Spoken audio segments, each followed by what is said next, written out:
Hernán Cortés de Monroy Pizarro Altamirano, the Marquis of Vail do Oaxaca, was born in Medellín in 1485 and passed away in Castilla de la Cuesta on December 2, 1547. He was a Spanish conquistador renowned for his conquest of Mexico from 1519 to 1521. Cortés was born in 1485 in Medellín, located in the Extremadura region within the Crown of Castile. He was the sole offspring of financially struggling nobility, Martín Cortés, a hidalgo, and Catalina Pizarro Altamirano. Through his mother, he had family ties to Francisco Pizarro, the later conqueror of the Incas. He spent 2 years studying in Salamanca under his uncle's guidance.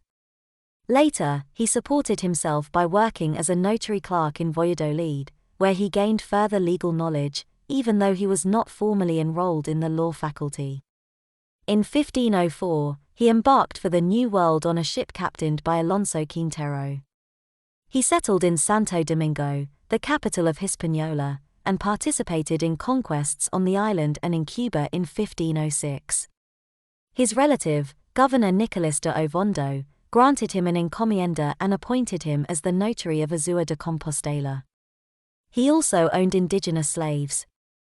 In 1511, he fought alongside Diego Velázquez during the conquest of Cuba. Initially a clerk, he later became Velázquez's secretary. He served twice as the mayor of Santiago de Cuba. The ambitious Cortés had strained relations with his patron, partially due to a romantic involvement with Velázquez's daughter-in-law, Catalina. He was given permission to search for Juan de Grijalva, who had departed in April 1518 for an expedition to Yucatan but had not returned. There were rumors of a rich and powerful empire in that land, which had also been explored by Francisco Hernández de Córdoba. Additionally, Cortés was instructed to verify rumors of the presence of Amazons and people with dog faces. In October 1518, he was appointed Captain General. When Velázquez observed him assembling 300 men, he grew suspicious of his intentions.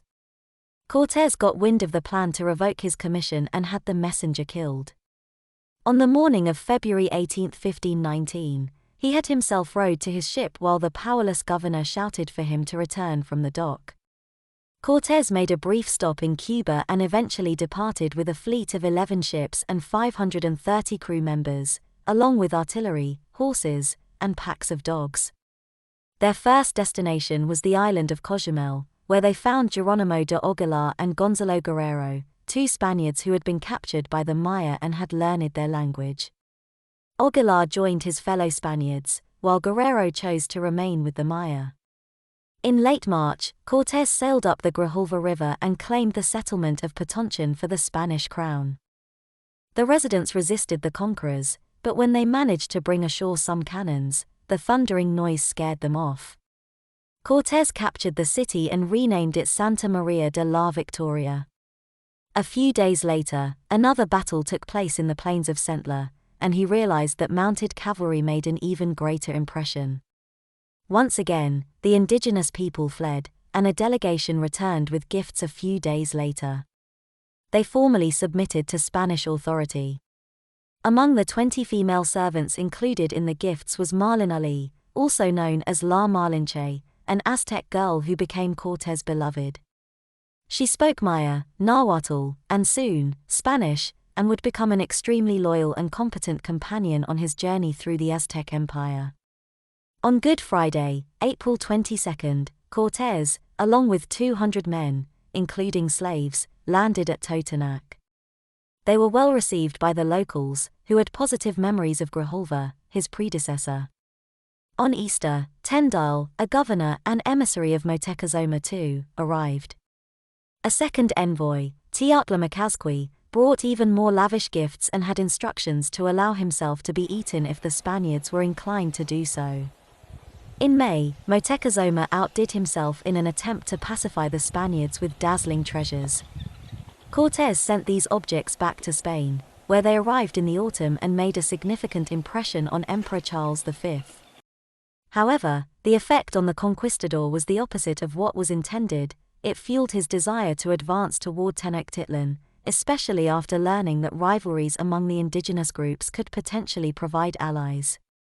Nevertheless, he needed to rally the Spaniards behind him, as many believed their mission was already fulfilled. They had found Ogalar, toppled idols, collected gold, and gained knowledge of the terrain.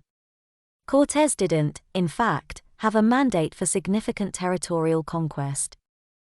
In his initial step towards a solution, he founded the city of Villa Rica de la Vera Cruz, along with council members, magistrates, and administrators. He had them declare that his mission was accomplished and resigned to gain independence from Velázquez. Following this, he assumed the position of the leader of Vera Cruz and the captain general of the Royal Army. In June, Francisco de Saucedo arrived with reinforcements from Cuba, announcing that Velázquez had received new powers for exploration, causing dissent within Cortés' group, which he quashed forcefully. Executions followed, and he intentionally grounded 9 of his 12 ships to cut off their return. He justified his takeover in a collective letter to the Spanish monarchs on June 20, demonstrating his legal knowledge, citing the 13th century Siete Partidas, which regulated conquests during the Reconquista. On April 30, 1520, the Consejo Real de Castilla, led by Chancellor Gattinara and Adrian Boyens, ruled that Cortés could continue his expedition without obligations to Velázquez. Meanwhile, Cortés ventured into the hinterlands in early August 1519. It was a do-or-die situation. In addition to 300 Spaniards, he had 150 Cubans and 800 Toconacans. They endured the cold of the Cofre de Perote and headed north. Due to the harsh terrain, they veered south again at Tlatlauquitepec. In Zautla, they received information from Cacique Olintecal. They encountered an ambush in Tlaxcala but managed to break through. Further attacks followed, prompting Cortés to retreat his troops to a hill, from which he organized reprisals against the Tlaxcaltecs, a people of about 120,000 who were in conflict with the Mexica Aztecs. Their leaders were divided in their approach to the Spaniards. In September, Cortés received an emissary from Moctezuma, who conveyed his leader's recognition of the Spanish monarch's rule but discouraged the conquistadores from visiting his city due to the dangers of the journey. This reinforced the Spanish determination. Cortés shrewdly pitted the Aztecs and the Tlaxcaltecs against each other with gifts.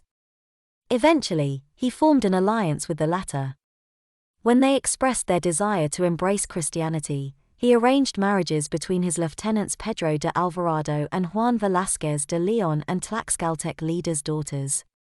Later, Juan de Guzmán Itztlolinqui revealed that Moctezuma had also employed a divide-and-conquer strategy, considering the emerging alliance a minor setback for him. On October 10, Cortés continued to Cholula. This capital of the Cololtecs, a significant religious center, left a lasting impression due to its size and beauty. However, the reception was less than welcoming, and signs pointed to an imminent attack. Cortés requested a meeting with the 2 leaders in the temple of Quetzalcoatl and had them executed for treason. This led to a massacre among the population, worsened by their hostilities with the Tlaxcaltecs. He continued on to the capital, Tenochtitlan, arriving on November 8, along a high pass between the volcanoes Iztaccíhuatl and Popocatépetl. During their solemn entry, the Spaniards marveled at the sights. Thousands of canoes paddled on the lake, some of the largest accommodating up to 60 people. Later, they would liken Tenochtitlan, larger than any European city, to Venice. They couldn't ignore the city's strong defenses and their numerical disadvantage. At Acachenanco, Cortés was welcomed by the Huaytlatoani Moctezuma II. Some regard this moment as the true discovery of the New World, when 2 advanced civilizations, previously unconnected, met for the first time. Shortly after their arrival, Cortés had Moctezuma taken prisoner. The following months passed relatively peacefully until Cortés had to return to the coast because Velázquez had sent an army under Pánfilo de Novaes to confront him.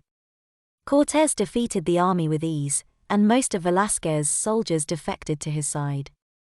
Upon his return, he found Tenochtitlan in chaos, as Pedro de Alvarado had instigated a massacre during a significant religious festival. Cortés implored Moctezuma to calm his people, but 2 months after the uprising, Moctezuma lost his life. The night following, Cortés and his army fled the city. Many of his soldiers and Tlaxcaltec allies perished, leading to the event being known as La Noche Triste, or the Night of Sorrows. Cortés then established his headquarters in Texcoco, Mexico's second most important city, whose leader, Ixtlahuaquezotl II, had sided with Cortés. He commenced the siege of Tenochtitlan, where smallpox had broken out by now. After a 3-month siege, the last Aztec leader, Cuauhtémoc, surrendered to Cortés. After the conquest of the Aztec Empire, Cortés embarked on a less successful expedition to Honduras from 1524 to 1526. He remained away for an extended period, leading to his presumed death. Between 1532 and 1536, he undertook an expedition to Lower California and was granted the title of Marquis of the Valley of Oaxaca. Following his numerous activities in the New World, Cortés returned to Spain and passed away at the age of 62 near Sevilla. Thanks for watching this video. If you like the video, please subscribe to our channel.